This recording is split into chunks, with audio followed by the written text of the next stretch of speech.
نوید الرحمان بھائی کا سوال ہے کہ سورہ فاتحہ کے بعد اگر سورت ملانا بھول گئے اور رکوع میں یاد آیا تو کیا کرنا ہوگا؟ پہلے تو یہ یاد رکھیں کہ فرض کی تیسری اور چوتھی رکعت کے علاوہ ہر نماز کی ہر رکعت میں سورہ فاتحہ کے بعد سورت پڑھنا یا پھر 3 چھوٹی آیتیں پڑھنا یا ایک بڑی آیت جو 3 چھوٹی آیتوں کے برابر ہو یہ پڑھنا واجب ہوتا ہے۔ اب اگر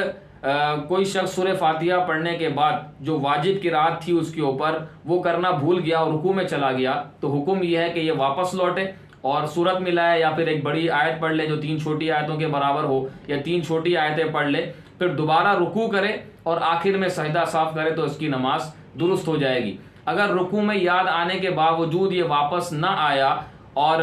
جو ابھی میں نے عمل بتایا وہ نہ کیا تو پھر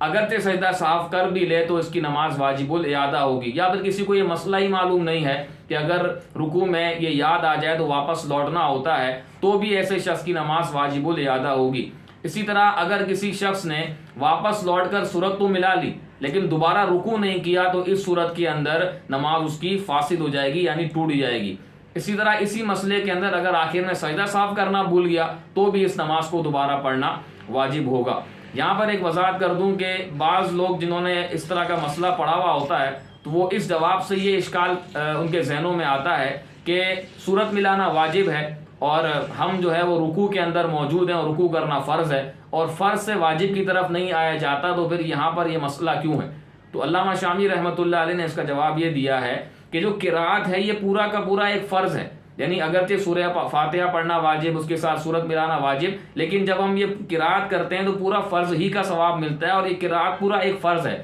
لہٰذا رکوع سے جب ہم قرات کی طرف لوٹیں گے تو یہ فرض سے فرض ہی کی طرف لوٹنا ہوگا اور اس میں کسی قسم کا مذائقہ نہیں ہے۔ صلو علی الحبیب صلی اللہ علی محمد۔